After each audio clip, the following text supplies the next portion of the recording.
Au Japon, près de Nagoya, on est surpris de découvrir un temple que rien de spécial ne signale à l'attention. C'est Tagata Jinja. Il accueille des milliers de Japonais. Or, ils viennent honorer, quoi? Un sexe masculin. Vous savez, les Japonais aiment beaucoup la fête, les matsuri. Ils en font tout le temps. Vous avez déjà vu aux informations ou l'autre. On porte très souvent, il y a une série de Japonais côte à côte très serrés qui portent deux grands troncs d'arbres et puis qui sautillent en prenant ça. Je vais donc intituler notre parabole La procession japonaise. Comme je vous le disais, les Japonais adorent faire des processions pour des fêtes. La procession japonaise.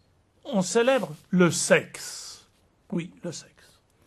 Pas loin, dans un autre temple, le sexe de la femme est mis dans un petit lac sacré où surnagent quelques phallus en bois. Les femmes stériles viennent chercher en se baignant la promesse de leur fécondité. J'ai assisté à cette étrange cérémonie qui m'a obligé à approfondir pour moi le mystère des actes que nous posons quand nous accueillons les sacrements chrétiens. Je m'explique. Ici, tout d'un coup, on voit la procession. Au début, les prêtres shintoïstes dans leur grand habit d'apparat, vous avez vu leur cape de soie, leur bonnet un peu effilé, etc., sont superbes. Ils sont revêtus de leur robe sacrée qui entoure l'objet qui a été sculpté dans la masse d'un très gros arbre et que l'on pousse sur un chariot. Derrière ce phallus géant viennent les jeunes filles du village. Elles portent un dais surmontant une statue de plâtre, symbole de la virginité. Puis, c'est les veuves en kimono de cérémonie, et à la fin de leur procession, viennent les jeunes gens qui entourent un tronc d'arbre sur lequel on a laissé des petites branches avec des feuilles.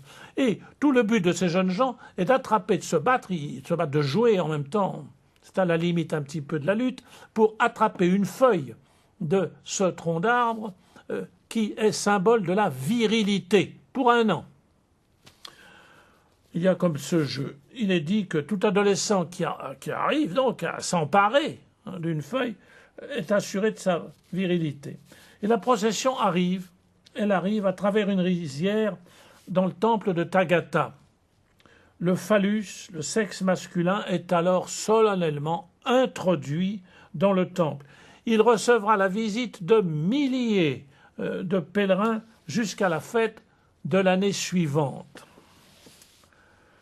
En face de ces frénésies, je n'ai pas pu ne pas penser à la délicatesse des sacrements chrétiens, à leur humilité, à leur vérité, à leur discrétion, de l'eau qui régénère, du pain qui nourrit, du crème, de l'huile sainte qui adoucit, un aveu qui redonne confiance. Ça n'était pas un phallus, tellement plus beau, plus proche, plus digne. Une fécondité quelconque, mais la rencontre, ça n'était pas la lutte pour une fécondité quelconque, mais tous ces signes chrétiens signifient, donnent la présence de quelqu'un qui nous dit simplement, comme à Saint-Pierre, que cherchez-vous et m'aimes-tu encore?